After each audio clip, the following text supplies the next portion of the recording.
Hi,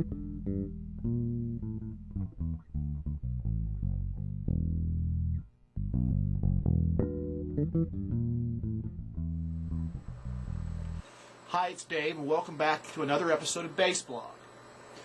Today I decided that I would continue on with the concepts we talked about, the arpeggios and the triads.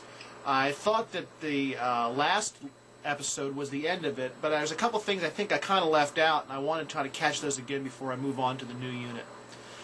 So today we're going to talk about two exercises that I'll demonstrate for you, and then you can have some time to work on them. I alluded to exercise number 1 in the first episode on major triads. That was the idea where we took the tonic, subdominant, and dominant chords, the 1, 4, and 5 chords of a given key, and playing the triads based on that. So, starting in second position, A string, note C, we're going to move through those triads again. I'm going to give you a little bit more of an idea of what I mean by working through those.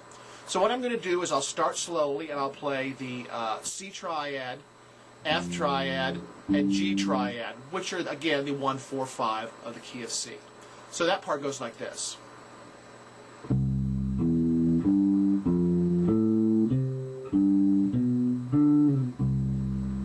C, F, G, C. Now I want to move around a little more than that, and I want to find as many places on the bass to play that little pattern as I possibly can. And obviously I'm going to need to expand to all 12 keys. So let me start by playing again C, and let me move that around a little bit, and I'll start slow and then I'll work up to give you an idea of kind of the goal we're going for. I had the drum machine set up today, so I might turn the drum machine on here in just a second and see what we can do as far as playing with the drum machine. But first, let's work through it slowly, all over the neck, lowest to highest, highest to lowest, like we've talked about before. So it would go like this. 1, 2, let's play.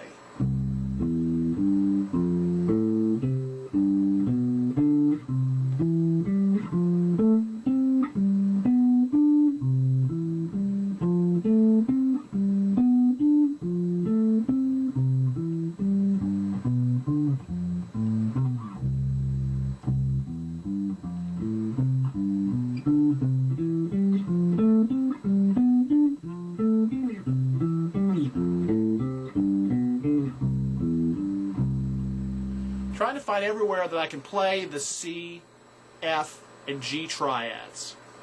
But I also want to work for speed too eventually, working slowly to start with and then work for speed. So I want to get to where I'm being able to work through that really fast. And then, like I said before, move around to many different keys. You could start, and then you could go maybe minor thirds.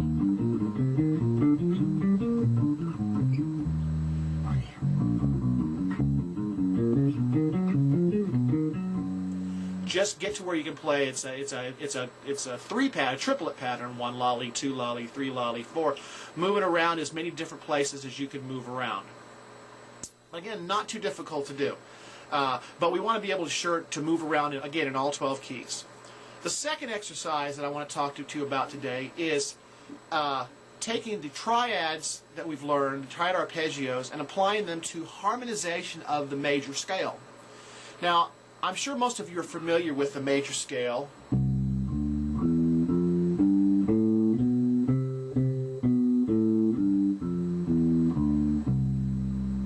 The C major scale. Now, what we want to do is we want to harmonize the major scale. In other words, we want to play a triad that corresponds to each of the notes of the major scale. We'll start with major, and next time we'll do minor. In major, we have scale degrees 1 through 7, and then the octave, which is I call 8.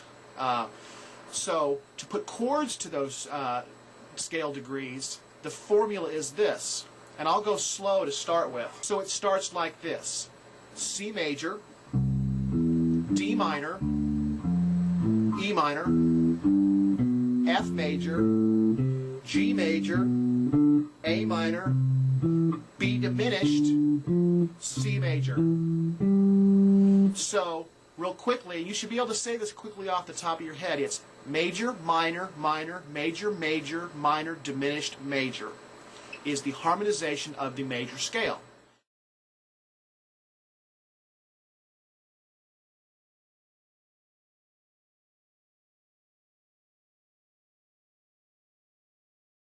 No matter what key we play in, that formula will work.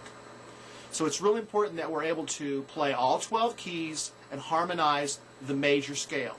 So for example, let's pick a key at random. Let's say A flat. So we're going to play the A flat major scale.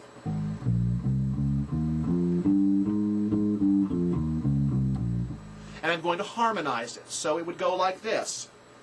A flat major, B flat minor, C minor, D flat major, E flat major, F minor,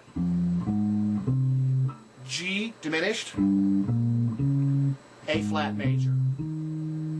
And obviously you could go down too. It would be A flat, G diminished, F minor, E flat major, D flat major, C minor, B flat minor, A flat major. That's really all for today. Those two exercises are very important to work on and to know them really well. Especially the first exercise I showed you, which was the triads 1, 4, 5.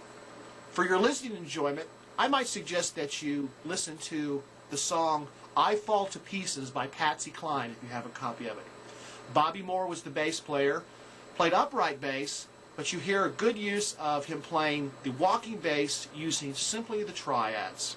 I know a lot of bass players that know a lot of the fancy funky slapping, and you see a lot of these types of lessons online and a lot of really cool licks and stuff to play.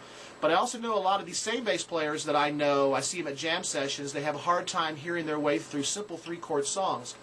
I really believe that if you'll master these triads, especially the tonic, subdominant, dominant chords, you'll be able to hear your way through so many songs, because so many of the great songs that we play are based on just the 3-chord progression.